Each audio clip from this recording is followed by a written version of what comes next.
তাহলে খেয়াল করে দেখেন, যারা আউযু বিল্লাহ ঠিক তার সব ঠিক, ঠিক না? এখন আপনি চেক করেন আপনার আউযু বিল্লাহ ঠিক আছে কিনা। এখানে দুইটা জিনিস, একটা হচ্ছে আপনি আল্লাহর দিকে দৌড়াচ্ছেন, একমাত্র সত্য ইলা আল্লাহর দিকে দৌড়াচ্ছেন, কিন্তু কার থেকে? শয়তান থেকে।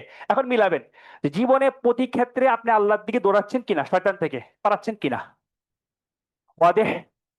এই পুরো কোরআন শুধু আউযু বিল্লাহর ব্যাখ্যা, ঠিক না? আউযু বিল্লাহর ব্যাখ্যা না।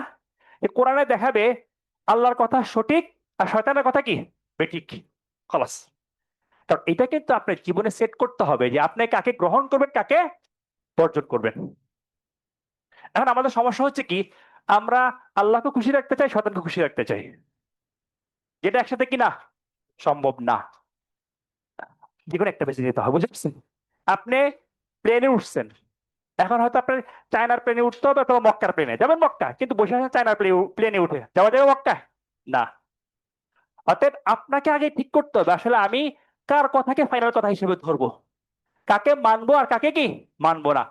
এই ফিলোসফি ঠিক করতে না পারলে আজীবন আপনি খালি ময়দানে ঘুরবেন, কিন্তু দেখবেন যে এই বাসায় ঢুকার কথা এই বাসার পাশ দিয়ে বারবার যাচ্ছেন, যেহেতু বাসাটা চিনেন না। আপনি কি করবেন?